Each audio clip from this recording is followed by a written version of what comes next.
Aqueles idosos, aquelas pessoas que chegam às idades mais avançadas ainda, comparativamente em relação aos idosos do passado, eles vão ter, né, um tempo de vida maior, né, em relação àqueles do passado, eles vão ter um tempo de vida saudável maior.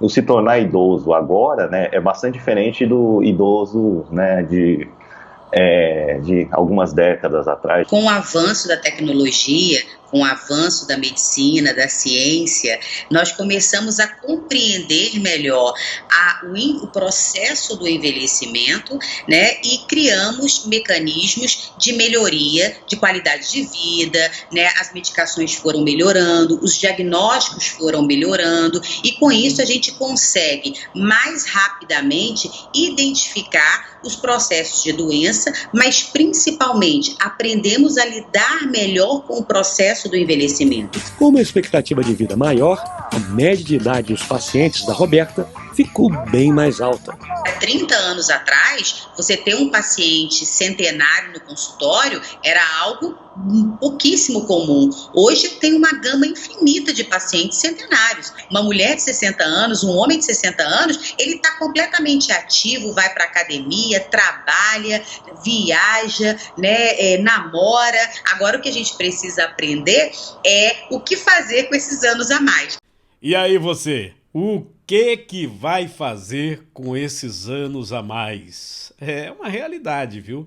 Essa realidade nós já estamos vivendo. O censo 2022 já está apurando essa longevidade extra da população brasileira. Interessante, né? Nós viemos aí de 2 anos de Covid-19 e mesmo com essa situação, nós tivemos um avanço na longevidade na nossa existência. É uma bênção, né? E o que você vai fazer com esses anos a mais? Você se exercita, você toma vitaminas, você tem uma alimentação saudável? E o que seria alimentação saudável, né? Hoje em dia, assim como na política, essa situação da alimentação saudável é um verdadeiro tiroteio por conta daquela situação de militantes, né? Dessa situação de meio ambiente. Uns dizem que não deve comer carne, outros dizem que deve comer carne. Uns dizem que não deve comer essa ou outra verdura, né? Aquelas histórias que ao longo dos anos a gente observa, né? Os mitos que vão se caindo. Um dos grandes exemplos é o ovo, né? Você, há 20 anos, chegava no médico e falava: doutor, eu acho que eu estou com a pressão alta. Media, não, pressão alta. Ó, você não pode comer isso, não pode aquilo, não sei o quê. Hoje está bem restrito aquele alimento que você não pode comer, que realmente não pode comer. Ficou mais restrito. Hoje nós vamos falar sobre essa questão da longevidade e também eu queria falar não apenas sobre uma coisa que já é fato, tá? Nós estamos vivendo isso, atestado pelo censo 2022, que é a longevidade do povo brasileiro. O povo brasileiro está vivendo mais, mas também eu gostaria de mostrar para vocês, não sei se vocês viram, mas é bem interessante, né? Há 25 anos teve a primeira clonagem e foi uma polêmica grande. Vocês se lembram dessa primeira clonagem? Teve até novela, né? Teve até novela com essa questão da clonagem. E teve muito filme também sobre essa questão de clonagem, né? Você sabe que é proibido clonar ser humano, mas é possível. É proibido, mas é possível, né? É uma questão ética científica. Mas baseado na clonagem há 25 anos da ovelha Dolly, cientistas da Universidade de Cambridge, no Reino Unido, acreditam que conseguiram rejuvenescer em 30 anos as células da pele humana. Essa experiência, eles contam aqui, né? Eu estou aqui no site da BBC, mas são várias as reproduções, você pode observar que há várias reproduções sobre essa questão. Então, eles acreditam que conseguiram rejuvenescer em 30 anos as células de uma mulher de 53 anos. Isso significa, na prática, que eles poderiam rejuvenescer células de alguns órgãos que muitas vezes ou entram em falência ou tendem a um mau funcionamento. rins, fígado, vesícula e por aí vai. Se você rejuvenesce, você faz com que aquele órgão humano ele retorne a uma condição natural. Ou seja, a diabetes some, a pressão alta vai embora. Interessante, não é não? Questão metabólica, né? Muitas discussões sobre a questão também do ganho de peso, emagrecimento. Mas hoje eu ainda falo sobre a realidade do país e sobre essa questão que nos chama bastante atenção, que é o rejuvenescimento do cidadão brasileiro de uma forma natural. É a alimentação, é o exercício físico, práticas que ganharam muito mais o costume aqui no nosso país. E isso está fazendo com que o brasileiro ele viva mais e melhor. E melhor. O importante é você chegar nos 100 anos, né? Com vitalidade. Chegar nos 100 anos, não naquela aikido, não sei, né? Você está me entendendo. Uma notícia que chamou a atenção de todo mundo foi isso aqui. Isso aqui é uma coisa absurda, né? Lá em Afogados da Engazeira, 41 crianças receberam a vacina errada contra a Covid e estão sendo monitoradas, né? São várias as manchetes desde o final de semana. Eles receberam a vacina, você pode observar aqui, ó. Eles deveriam receber a Pfizer pediátrica e receberam a Janssen, que é destinada a adultos, aquela da dose única, tá? E o que me chamou a atenção é que essa vacina da Janssen, que é destinada só a adultos e dose única, ela já saiu de linha. Está sendo aplicada no Brasil porque o Brasil tem 30 milhões de doses, né? É bronca, né não? Bom, o Brasil doou 83 milhões de dólares em vacinas para alguns países que não têm condição de comprar. Eu não disse para vocês no início dessa pandemia que o Brasil ia acabar doando vacina? Pois isso está acontecendo. Agora segura isso aqui. Vem a bronca. Para nós que somos jornalistas, isso é um absurdo, né? Isso é um absurdo. Você tá lendo aí direitinho, não? Quando eu vi, eu pensei que era fake news, né? Não, fake news vindo de um órgão oficial de imprensa. Inclusive faz parte daquele organismo que eu critiquei com vocês. Vocês lembram, não? Que eu falei aqui que agora todos eles têm a mesma opinião, a mesma coisa. Né? Que é uma conjunção de órgãos de imprensa. São vários veículos que fazem parte desse conglomerado e têm a mesma opinião. A mesma opinião. Tudo por causa do presidente, né? É impressionante, né? O presidente conseguiu juntar essa parcela aí grande da imprensa oficial contra ele. É impressionante. Pois a Folha de São Paulo publicou isso aqui. Aqui. O obituário da Rainha Elizabeth. Deixa eu botar no leitor para você ter uma noção. Aqui, ó. Texto preliminar sobre a morte da monarca britânica foi divulgado devido à falha técnica e retirado do ar. É o que diz a Folha de São Paulo. Eu voltando aqui. Aqui, ó. De novo, ó. Folha publica, tá vendo? Deixa eu mostrar. Obituário de Elizabeth II. A falha do jornal, um dos assuntos mais comentados nas redes sociais. Aí o R7 pega e bota aqui que a Rainha Elizabeth não morreu. O obituário da monarca britânica foi publicado pela Folha de São Paulo. É um absurdo, né? Você errar dessa maneira, né? Difícil. Você fala assim, não, eles corrigiram, sim, mas peraí, né? Inclusive o erro é grotesco, né? Porque fala, morreu nesta feira, aí eles saem colocando XXX para preencher aquela coisa da notícia que eles acham que pode acontecer, que eles precisam ter antecipado o obituário para, se a pessoa falecer, aí empurra. E tudo por quê? Porque a monarca disse que não iria participar de uma cerimônia religiosa na quinta-feira. Aí o pessoal fica de olho. Mas como é que você pega, né, num órgão de imprensa, você clica nesta matéria, aí tem lá publicar, você publica, porque você sabe que você que faz rede social, você sabe que não publica de vez, né? E a pessoa que é jornalista, que vai publicar uma determinada notícia, ele sabe qual é a notícia que vai publicar e ele tem que ler lá o título. Negócio estranho. Negócio estranho. Aí eu peguei aqui para vocês uma situação que eu tinha comentado no programa. Tá vendo? É o Ricardo Feltrin, que é do UOL, e ele faz aqui uma análise.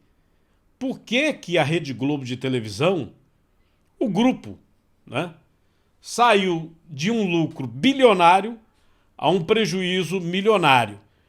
Eu gostaria que você já colocasse sua opinião aí, né? Bota sua opinião aí, comenta comigo, ajuda a gente a fazer esse programa, tá?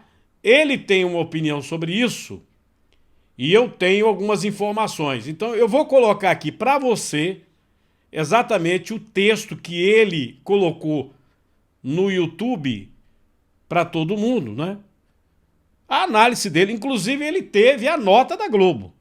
A Globo mandou uma nota para ele para falar sobre esse assunto, porque não é notícia falsa. É um prejuízo muito grande.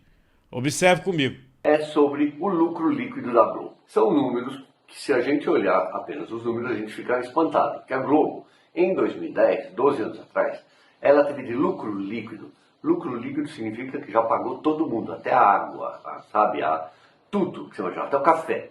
Lucro líquido em 2010, 2,7 bilhões de reais. Bastante, né? Lucro líquido em 2021, ano passado, prejuízo de 173 milhões. Então o Globo partiu de um lucro líquido de 2,7 bilhões há 12 anos para agora, no ano passado, dar um prejuízo de 173 milhões. Quase 174. Então esses números assustam quando a gente olha assim, mas existem vários motivos para isso ter acontecido.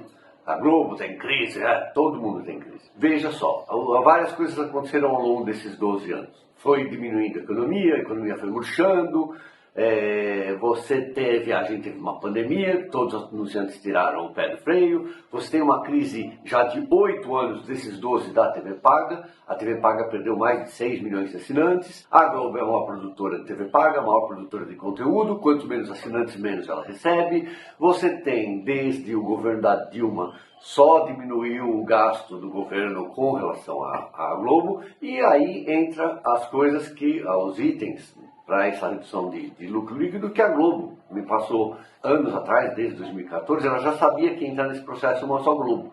E esse processo custa bilhões de reais. Bilhões, não foi a Globo já demitiu milhares de funcionários. Tem indenizações para pagar, tem custos, tem tudo isso. Tem assessoria, a consultoria que está trabalhando com ela nesse projeto, que já está aí rolando já quase 6 anos, né, com a empresa Accenture. E você tem também que a Globo já avisou anos atrás aos acionistas que ela ia entrar no período de, não digo de vacas magras, mas disso aí, de gasto muito maior do que o lucro. Então, por exemplo, ninguém está investindo em streaming no Brasil como a Globo. Então isso custa centenas de milhões de reais. O streaming ainda não dá lucro. Ela está investindo em tecnologia, ela investiu num estúdio maravilhoso que tem lá no Rio de Janeiro, mais de 50 milhões de dólares. Então, tudo isso pesa. E agora tem o governo Bolsonaro ainda que cortou de vez, né, o dinheiro para a Globo, estava beneficiando mais as emissoras que apoiam ele, agora deram um corretivo nele, o TCU, ele tem que voltar a investir o dinheiro do governo nas empresas nas emissoras por ibope e não por gosto pessoal, mas de qualquer forma isso não vai fazer muita diferença. Então o Globo já sabia que isso ia acontecer, que ia diminuir bastante seu lucro, mas não deixa de ser espantoso você ver como o mundo mudou, né? De 2,7 bilhões de lucro para 174 milhões, quase 174 milhões de prejuízo. Mas tem explicação para isso. Então vamos ver o que vai acontecer nos próximos anos, ou meses, talvez. Tá bom? Ricardo Feltrin aqui para o Splash. Eu acho bem interessante que você acompanhe comigo a nota que a Globo mandou para o jornalista, não é? Porque é uma situação oficial. Você sai de 2,7 bilhões, né, o último lucro, para agora um prejuízo de 174 milhões. Né, e é líquido. É líquido. Você tira toda a despesa, tudo. É brincadeira não, né? Aí, o que está falando aqui, ó, os resultados que você aponta estão compatíveis com os desafios da economia, particularmente a partir de 2016, com a evolução e a disrupção do mercado de publicidade, a transformação do modelo de negócio que estamos implementando nos últimos anos. Isso inclui não apenas a mudança dos hábitos do consumo digital, mas suas consequências nos fluxos de receita de publicidade e da TV paga tradicional. Tal parari, pororó, pororó. Você está vendo aí a nota? Essa é a nota, tá certo? Essa é a nota, né? Se você tiver interesse, é o Ricardo Felton, você pode entrar lá e ver. É uma notícia que ela corresponde à realidade. Eu já tinha comentado aqui, não é?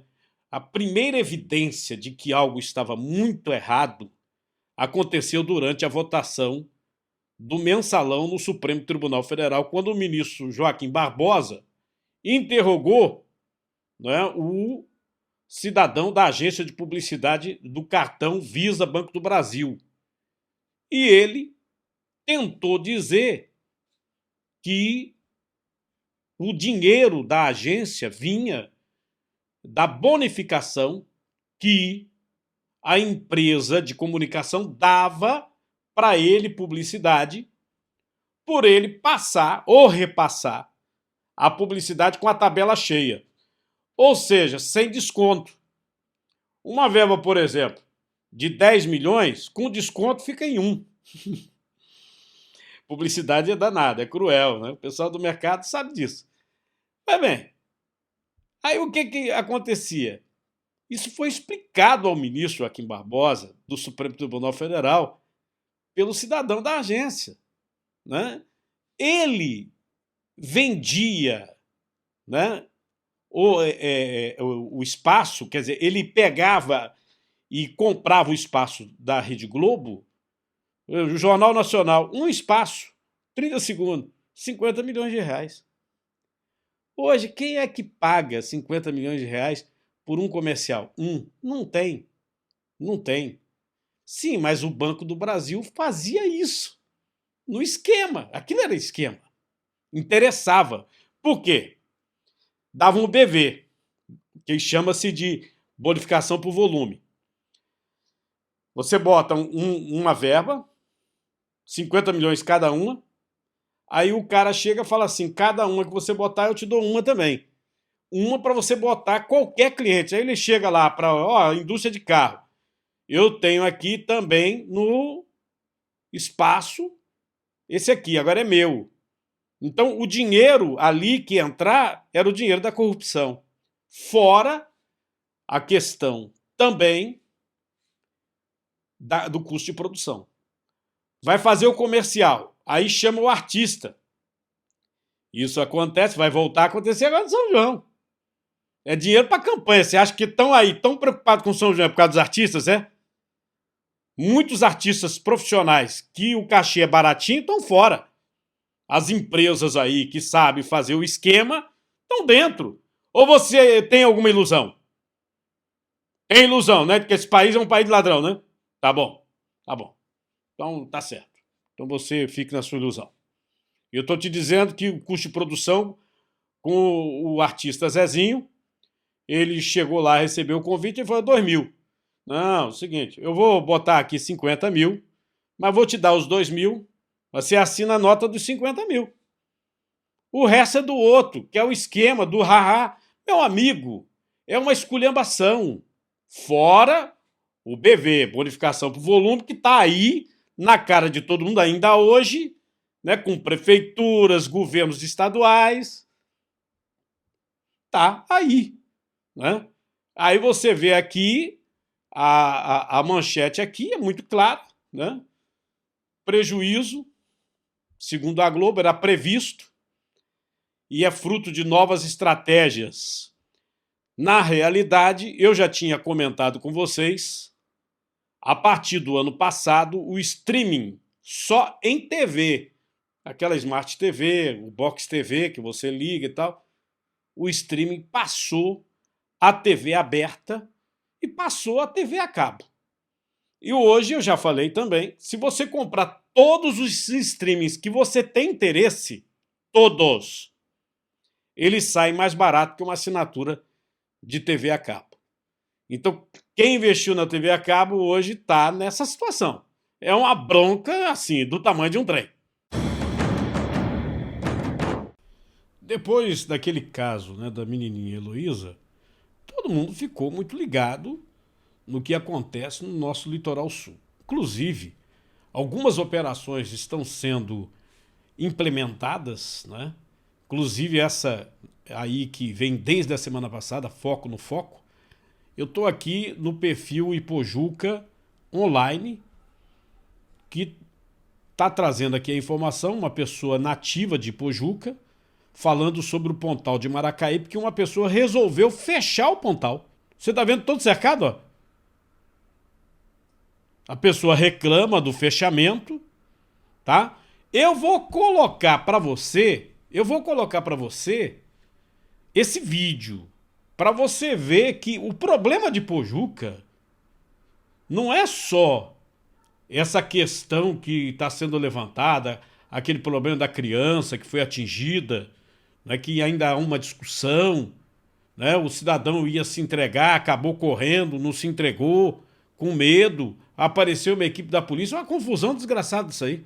Né, no caso, Heloísa, que eu estou me referindo, da menininha que acabou baleada numa perseguição policial em Porto de Galinhas. Mas olha, acompanhe esse vídeo até o final, vê o que o cidadão que teria cercado a praia, de repente ele saca para o outro que está filmando e exigindo providência, viu? Olha a bronca, olha só. Mais uma vez, secretário, o senhor está deixando a desejar. Ó aqui, ó. E a população daqui de Maracaípe sabe, a minha equipe sabe fazer protesto, viu, sem baderna. E o senhor está sendo conivente com essa palhaçada aqui de novo, véio. Mas não se preocupe não, a gente vai dar uma parada essa semana só para o senhor achar que a gente são um palhaço. O senhor quer fazer a população de Maracaípe, principalmente os bairros aqui daqui da praia, de palhaço. Mas a gente vai provar pro senhor que a gente não é palhaço, são tudo pai de família, querendo trabalhar sossegado. Aqui, aí.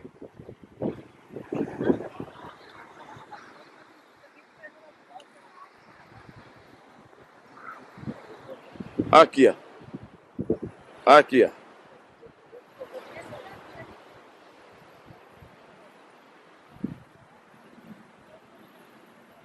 Aqui.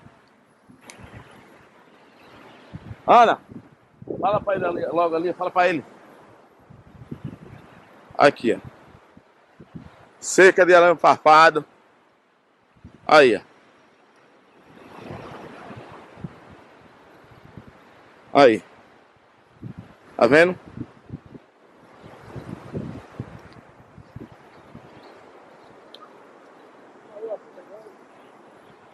É laço com tu, rapaz. Aqui, ó. Dentro não. Ameaça eu aqui fora? Ameaça aqui fora aqui, de tu? Ameaça eu aqui fora aqui? Aqui, ó. Marcílio me ameaçando, ó. Me mandando entrar pra dentro. Marcílio tá me ameaçando agora. Aqui, ó. Mandando entrar pra dentro da terra pra ameaçar. Marcílio. Olha ele aqui, ó. Fala agora. Você tá ameaçando eu. Você tá mais armado ali, ó. Ele tá armado ali, ó. Ali, ó. Ali, ó. Tá armado. Aqui, ó. Armado. Pronto. Isso aqui é pra rede social. E aí, esse vídeo ele começou a ser compartilhado e tal. E me marcaram numa outra situação. Tem Maracaípe, né? Tem Maracaípe e tem Porto de Galinhas. Porto de Galinhas, onde aconteceu o caso com a menininha. Eu venho falando aqui sobre Porto de Galinhas, sobre o verdadeiro abandono em todos os termos. Não adianta acontecer uma tragédia para a prefeitura dizer, eu tenho uma central de monitoramento, a polícia se lembrar de fazer a operação. Não adianta. Tá errado. Tá errado. Inclusive com os meios tecnológicos que hoje nós temos, e eu tenho demonstrado aqui, você detecta a placa, você detecta rosto, você faz o monitoramento à distância e o investimento é baixo. O investimento é baixo, não é alto não. Alto é o custo de você entrar numa comunidade e causar uma tragédia como foi o caso Heloísa. Aí é um custo, inclusive irreparável. Você não consegue reparar.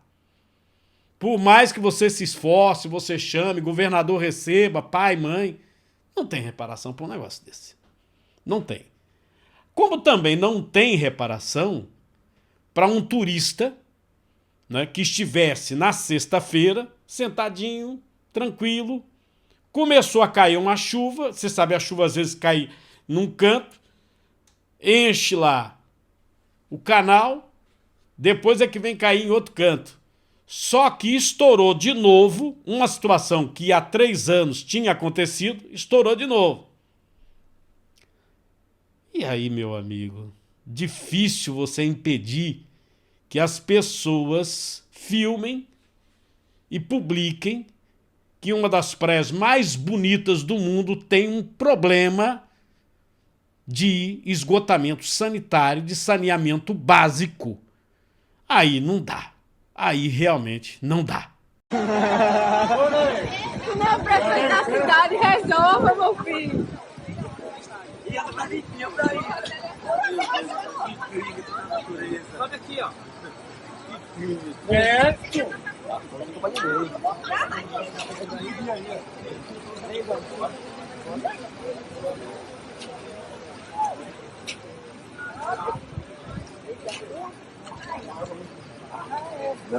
Mas você sabe chegar lá?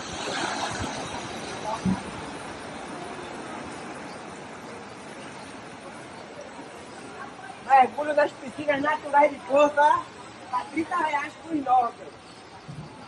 Se voltar, não para, né, Lucas? É. Agora se vir com o bicho agarrado no braço, é com você mesmo.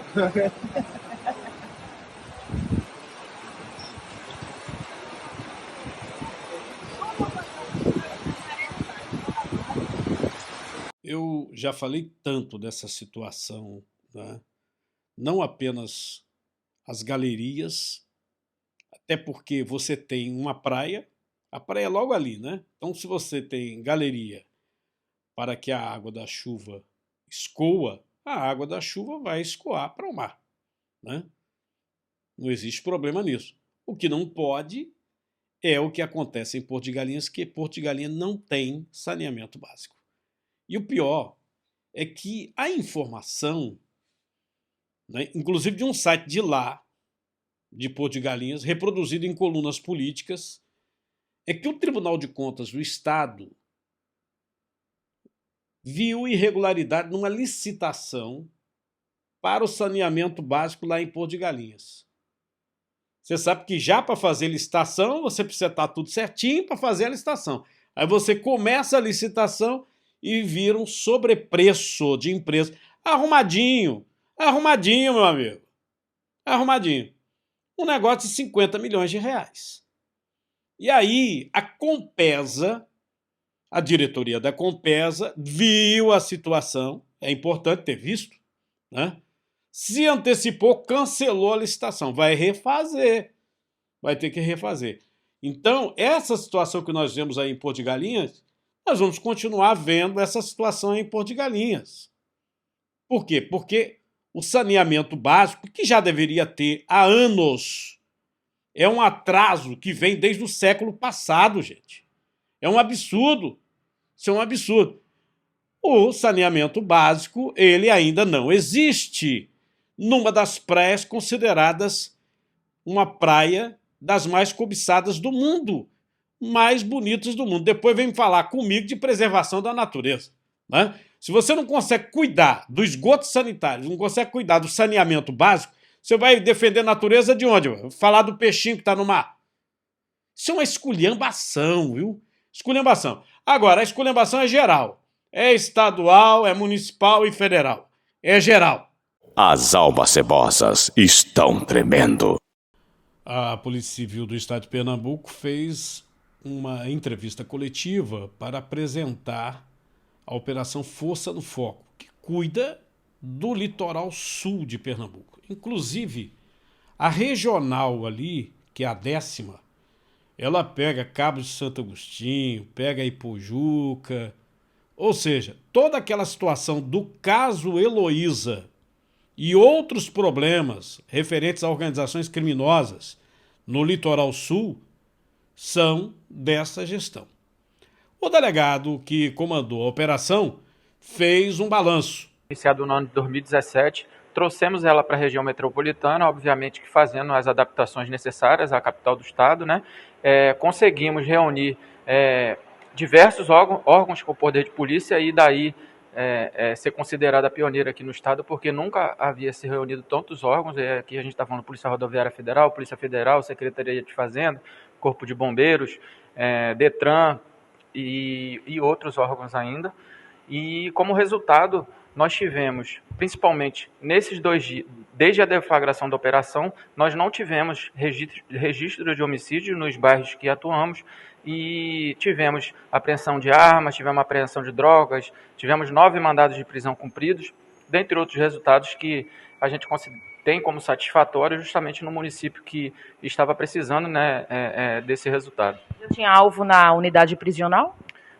Dentre esses mandatos que foram cumpridos anteriormente citados, nós tivemos alguns que já se encontravam presos, e aqui a gente tem que deixar registrado que, muitas das vezes, mais importante do que prender é a gente conseguir manter esses criminosos presos. Então, a gente realmente, não é porque o criminoso está preso que a gente deixa de atuar, deixa de instruir os inquéritos.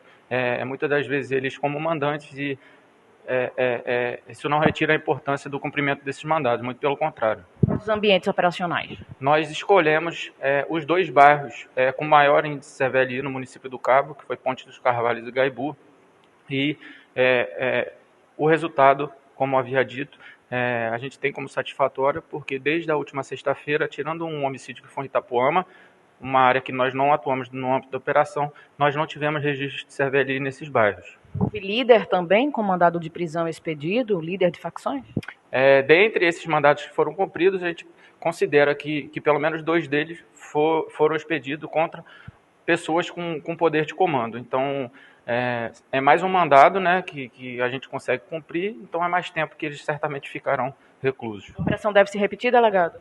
Nós já estamos, né, com uma reunião agendada para a data de hoje, para que a gente possa identificar outros bairros, né, e outro município, que nós também atuamos no município de Jaboatão dos Guararapes, e certamente ainda hoje a gente vai sair com uma nova data para ser deflagrada outra operação. O resultado foi positivo? Foi positivo, e aqui a gente queria deixar registrado o nosso agradecimento não só à chefe de polícia, quanto à nossa diretoria, que nos proporcionou, né, todos os meios para que a gente pudesse deflagrar e reunir todos esses órgãos numa só operação. É importante, né?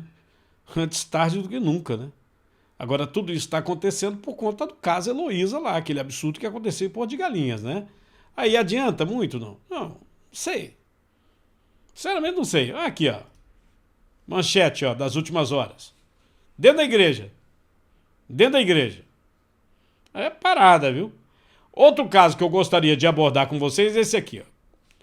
Uma organização investigada em estados, lavou dinheiro, inclusive com garimpo de ouro, construção civil, usou até saco de ração para transportar drogas, né? E na situação aqui tem uma apreensão grande. É a Operação Áquila 2, que foi comandada pelo delegado Ivaldo Pereira. Olha o montante aqui, ó. 79 milhões de reais em bens que foram bloqueados ao todo dessa organização. Bom, eu gostaria de passar para vocês, então, o que disse o policial sobre os elementos que compõem a organização. Você vai notar que muitos desses já estavam presos. Infelizmente que no Brasil é assim, né? Você prende o sujeito e o cara continua comandando de lá de dentro, né? É parada, é difícil. Vamos ouvir o delegado Ivaldo Pereira. Nós tivemos na segunda fase, né, denominado Áquila 2, 18 mandados de prisões expedidos e, por enquanto, 12 mandados cumpridos. Já tem um alvo nos presídios? Desses 12 prisões, né, 8 já estavam no sistema carcerário, fruto da Operação Áquila 1, deflagrada em outubro do ano passado, bem como durante investigações que culminaram com a Operação Áquila 2. A operação também aconteceu em outros estados brasileiros. Sim, foi uma operação de âmbito nacional. Tivemos para isso o apoio da Secretaria Operacional Integrada do Ministério da Justiça, que forneceu todo o apoio para que a Polícia Civil pudesse alcançar não só o âmbito de Pernambuco, do estado de Pernambuco, mas outros 6 estados como Acre, Rondônia, Mato Grosso do Sul, Pará, né, para justamente alcançar todos os braços dessa organização criminosa. O que foi apreendido?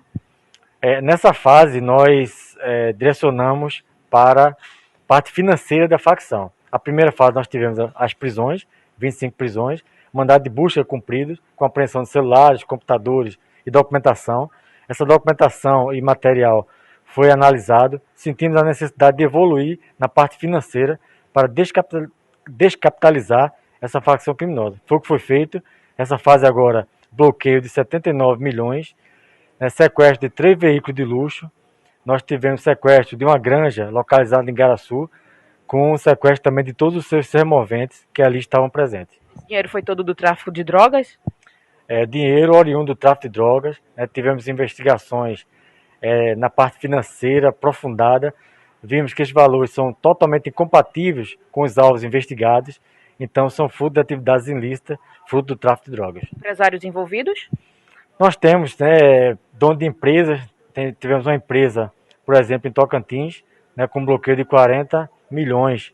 A empresa totalmente, do ramo de construção, totalmente envolvida com fornecimento de drogas, de Tocantins para Pernambuco. Essa granja aqui de Igaraçu está avaliada em quanto? A gente avalia por volta de 500 a 600 mil reais. Essa é a segunda fase da operação, pode ser que surja uma terceira? Nós vamos avaliar agora o que nós temos de novas provas, para que a gente possa avançar ainda mais, não só em relação a essa facção criminosa, mas ao crime organizado que atua aqui no estado de Pernambuco. Eu já comentei aqui com vocês sobre essa situação de ONGs, né? Inclusive hoje tem vários nomes. Tem a ONG, que é a Organização Não Governamental, que, se é não governamental, deveria se manter com recurso de alguma empresa, de alguma fundação. Mas, infelizmente, o que ocorre é que carrega o nome não governamental, mas quer receber dinheiro de governo.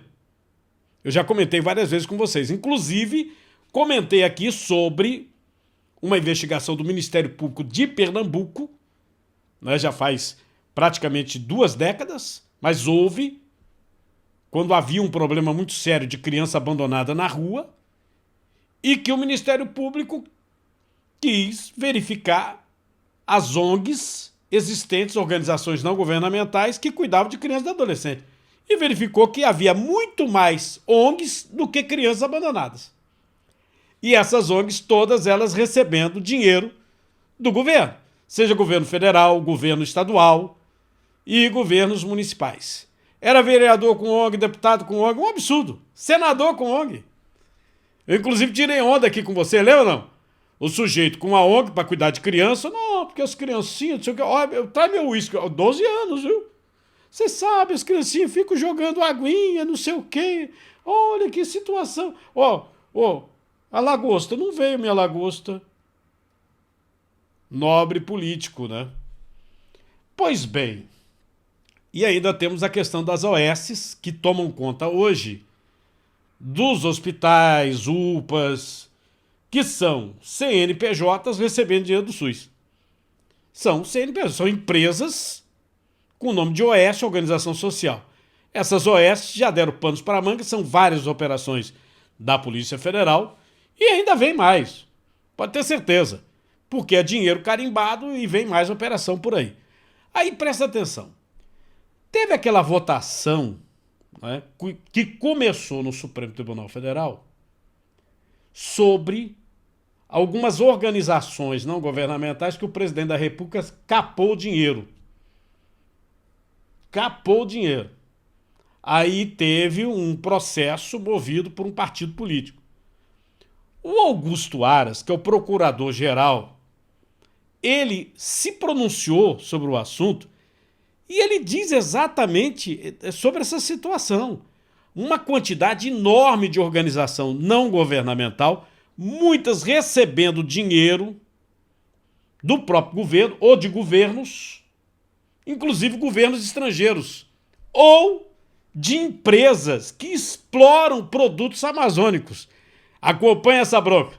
Ademais, é importante registrar que temos que ter certas cautelas, não no particular com os Amit Curia que vem a essa casa representando ONGs ambientalistas, mas não é despiciendo lembrar que há 5 anos, no levantamento feito pela imprensa e por órgãos oficiais, havia nesse país 3.300 ONGs conhecidas, 3.000 na Amazônia, 300 para o resto do Brasil.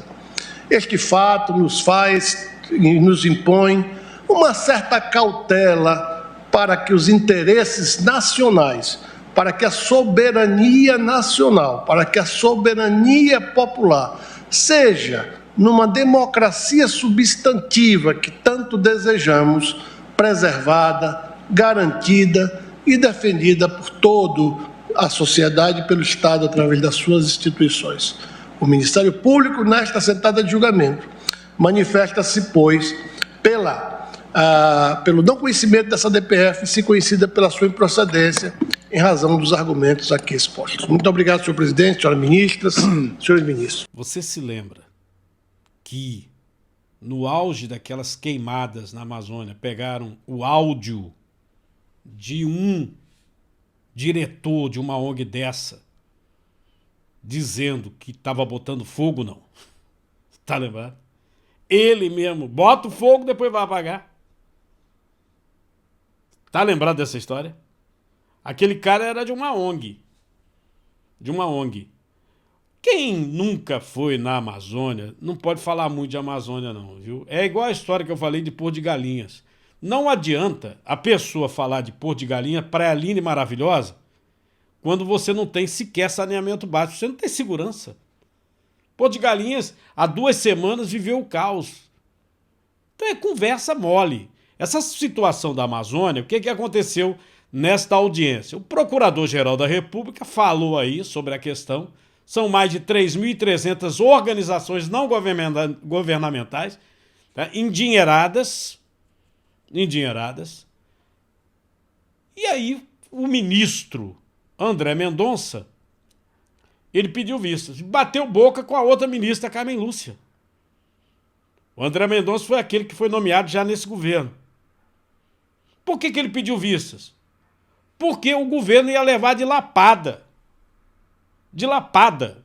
Ué, soltaram todos os bandidos desse mundo. Você acha o quê? Você acha o quê? Você acha que o governo, não é, que estava lá defendendo sua posição, com o advogado, o procurador também foi a favor do que o governo estava dizendo. Mas você acha que iria manter a decisão? Manter a decisão? Nananina não. Nananina não. Agora, essa situação, né, do Supremo Tribunal Federal está muito escrachada. Vê isso aqui. Vê isso aqui. Deixa eu tirar. Nelson Freitas critica ações do STF. Tô vendo perseguição política. Tô vendo, neste momento, exilado. Vocês lembram dele, não? Ele tem 59 anos de idade e aquele humorista Sérgio Malandro está fazendo um podcast chamado Papagaio Falante. E foi exatamente nesse podcast que o ator ele se pronunciou. Ele, rapaz, o que ele falou, entendeu? Sem defender o lado A ou o lado B político, infelizmente, é a realidade. Né? Cadê a justiça? Cadê a justiça? Tem medo de falar de política, você é um cara aberto? Não é que tem medo, na verdade não é uma questão de medo, é uma questão de preservação, sacou? É uma questão de preservação. Toda vez que eu me posiciono, são por questões de cidadania e não de política. Não de política. Apesar de estarmos vivendo momentos tenebrosos, já que estamos falando nesse papo, Marisa, vambora. Estamos vivendo momentos tenebrosos da nossa história, em coisas absurdas, porque sempre teve esse medo, né? Não, mas porque o Jair vai botar o jipe com um sargento e um soldado e vai fechar o STF. Cadê o sargento? Cadê o jipe? Que nada disso aconteceu, porque ele é bocudo e fala demais, na minha opinião, entendeu? Mas cadê? Agora eu estou vendo perseguição política, eu estou vendo exilados, do mesmo jeito que foi Caetano Gil, que tiveram que ir embora daqui. Eu estou vendo que tem gente que foi embora daqui porque está sendo perseguido pelo STF, que é a pior das ditaduras, que é aquela pela qual nós não temos a quem recorrer. Como é que é isso? Tá bonito isso? Você que reclamou da esquerda, que reclamava da repressão do sistema militar, não fala nada. Tá legal? A pessoa não pode falar, a pessoa não pode se expressar. Onde é que nós estamos, gente? Cadê a indignação? Tá faltando só o pau de arara. Eita porra. Tá faltando só o pau de arara. Porque naquela época tinha. Porque a repressão está acontecendo agora. Existe uma ditadura acontecendo agora. Você não pode falar. Não pode se expressar. Sua opinião não é bem-vinda. Ninguém fez nada. Só falou. Dados preliminares do IBGE já mostram que o brasileiro está vivendo mais. Você sabe que nós passamos aí um tempo sem estatística e nós vamos ter censo do IBGE este ano, 2022. O brasileiro está vivendo mais, é uma realidade. Pode ser o seu costume, pode ser a alimentação, pode ser também a cultura de se fazer exercício físico, que é importante, todo médico fala nisso, né? Independente desta situação, tá? Deixa eu só mostrar minha tela. Eu já comentei no início desse programa que cientistas de Cambridge, lá na Inglaterra, conseguiram rejuvenescer em 30 anos células da pele humana, baseados na clonagem daquela ovelha Dolly, né, que faz 25 anos a clonagem. Eles conseguiram fazer o rejuvenescimento de uma mulher de 53 anos. São células da pele. Mas abre-se a possibilidade de fazer o rejuvenescimento de células de órgãos, fígado, rins, intestino. E isso poderia trazer a cura de doenças quando você tem esses órgãos já defeituosos por conta da idade. Tá? Isso é uma realidade. Mas eu tenho essa reportagem para vocês sobre o brasileiro que está vivendo mais e por que ele está vivendo mais. Acompanhe comigo.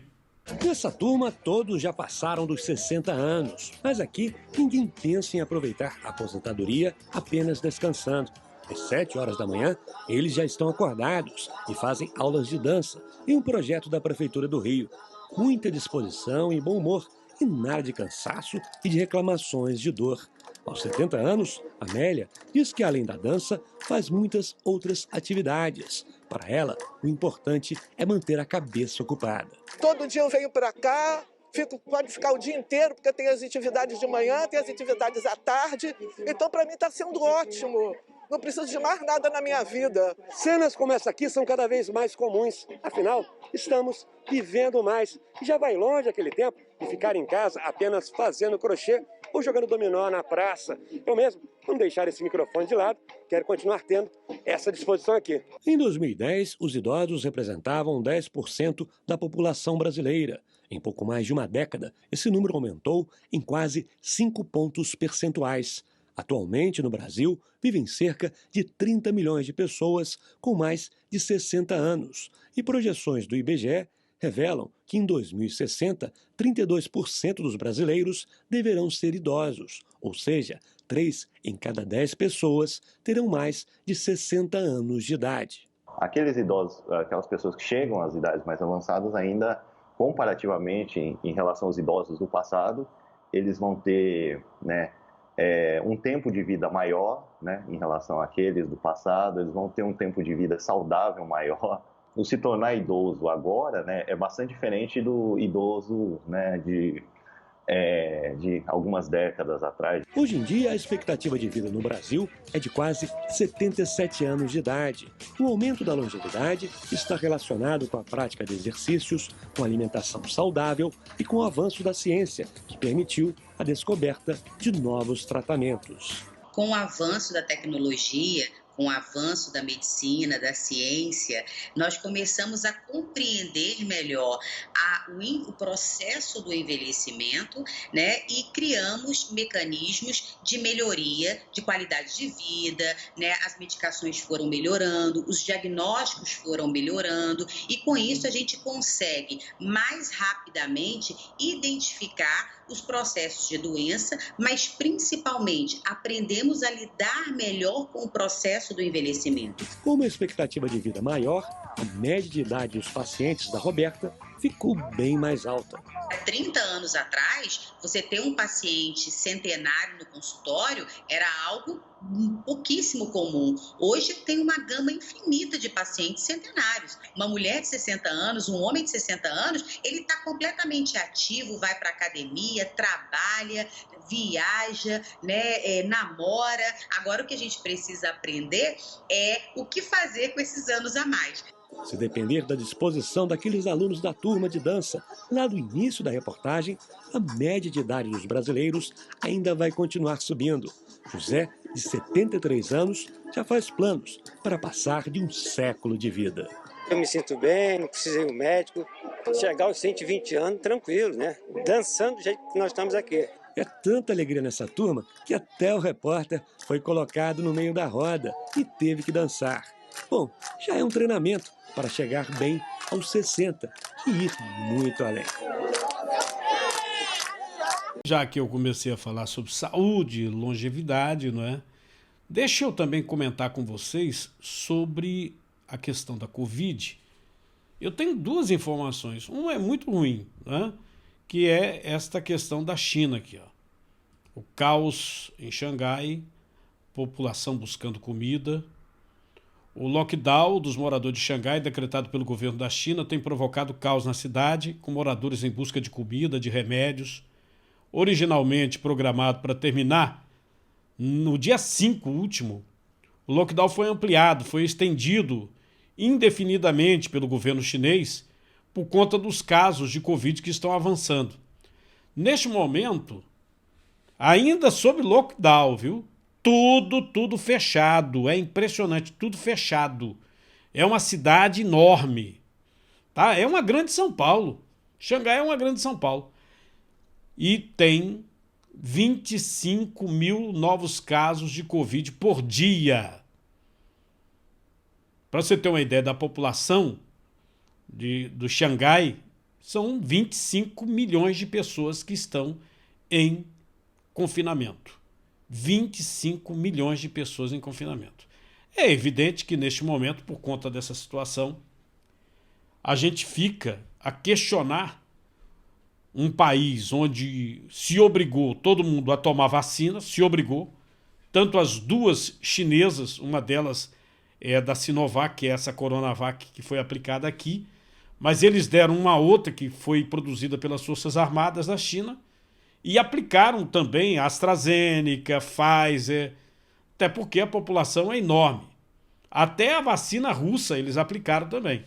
Então é uma população supostamente altamente vacinada, né? E com a tolerância zero, fechando, e está vivendo, neste momento, mais uma crise. Por outro lado, eu estou pegando aqui o Dr. Roberto Zeballos em um novo vídeo em que ele analisa um relatório da Pfizer sobre a variante Ômicron, um outro relatório do CDC, que é o órgão de controle americano, e o FDA. Desde a semana passada eu já estava para fazer esse vídeo, mas eu estava concentrando no lema "Vamos voltar a viver", que é o que tem que acontecer. Porque aqui na clínica, mesmo no final de março, os níveis de casos de procura são endêmicos. 6, 7, 0, 8. os níveis são endêmicos para Ômicron, que se mostrou sim ser uma variante muito pouco agressiva. Saiu um estudo aí no Canadá mostrando que menos de 1% é hospitalizado. Não estou falando de fatalidades, menos de 1% é hospitalizado pelo vírus. Aconteceram muitas internações e alguns óbitos um pouco acima da média, daquelas pessoas que tinham uma imunidade ruim, tinham uma doença pré-existente, pessoas de idade, ficou muito claro que realmente essas pessoas acabaram perdendo a vida com o Covid e não pelo Covid. Então isso que ficou muito claro, por isso que o Bill Gates fala que que a Ômicron estava fazendo um trabalho melhor do que a vacina. Mas semana passada o CDC e o FDA liberaram 11 mil páginas, 11 mil documentos, que foram obrigados, porque tem um grupo de médicos que estão na linha de frente lá nos Estados Unidos, fizeram um mutirão e falou, como é que vão publicar esses dados só em 2076? E aí tem algumas coisas que ficaram muito claras. Primeira coisa clara que ficou, a imunidade natural é forte e duradoura, e eles sabiam disso.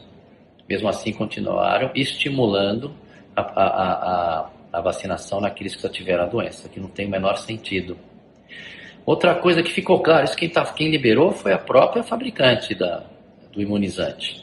E outra coisa que ficou clara é, uma semana após a imunização, ocorre queda de linfócitos, que são glóbulos brancos, e vocês que me acompanham aqui sabem que os linfócitos são importantíssimos. Então a gente já pode especular, não pode afirmar, que por isso que eu olhava e na observação eu via, tomei a vacina semana passada e peguei o vírus, tomei a vacina semana passada e peguei o vírus. Então, isso pode ser uma das explicações. Explicação também dos países multivacinados terem uma explosão de casos. Outra coisa que ficou clara, os idosos têm menos efeitos adversos da vacina e os jovens têm os efeitos adversos, que são conhecidos, miocardite, todas essas, que não, você tomou a vacina, não fica preocupado, porque não é com todo mundo que acontece, mas o número é muito maior do que se falava. Considerando que o índice de sobrevivência nas pessoas jovens é superior a 99,99%, não tem sentido você colocar um risco de desconhecido a longo prazo que não se sabe, e não tem sentido você botar em risco, principalmente nas circunstâncias atuais, com essa variante Ômicron, que para as pessoas sadias se mostrou muito pouco agressivo. Isso acontece porque as pessoas jovens têm um sistema imunológico mais reativo. Então, quando é produzida aquela proteína spike pela informação genética que é introduzida no organismo das pessoas vacinadas, ele reage muito mais. Por isso que as pessoas, e que tem inclusive mais testosterona, é mais comum nas pessoas jovens do sexo masculino. Isso é muito importante que fique claro isso, para você dosar o custo-benefício antes de vacinar jovens. Isso ficou muito claro. Isso não sou eu que estou falando, vocês olhem os documentos da Pfizer.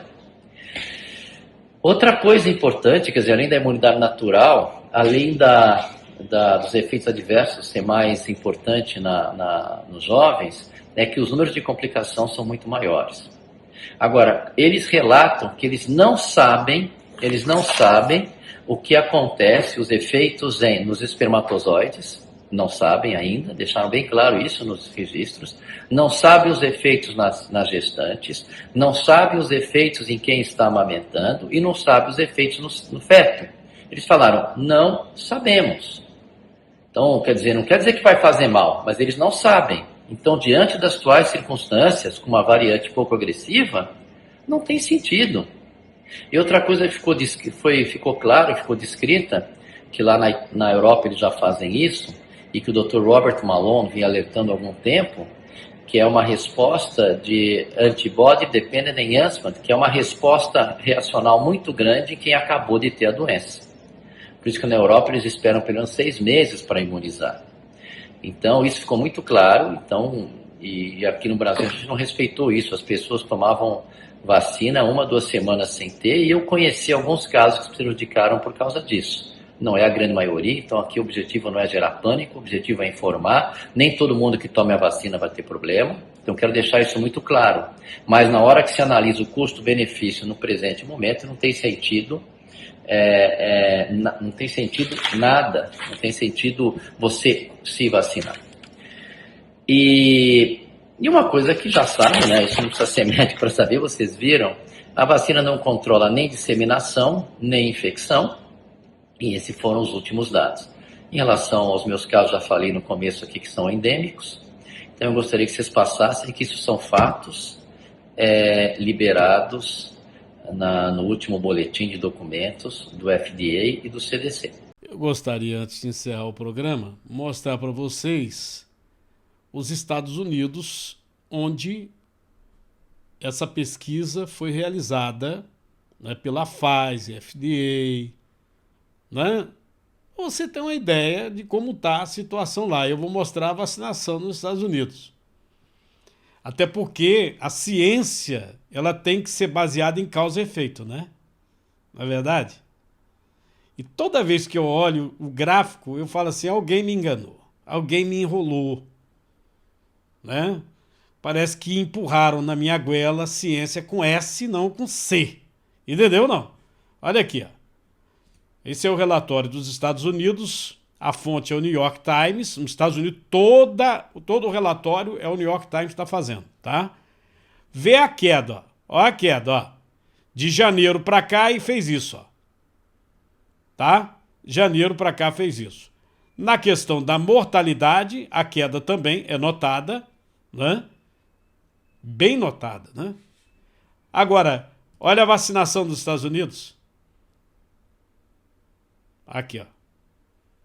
66% totalmente vacinados e só 29,9% com a dose de reforço, a terceira dose. O país que tem todas as vacinas do mundo. 66,3% totalmente vacinado, ou seja, com 2 doses. Tá? Então, você aí me diz o que é. Vai, comenta. Eu acho que alguém me enganou.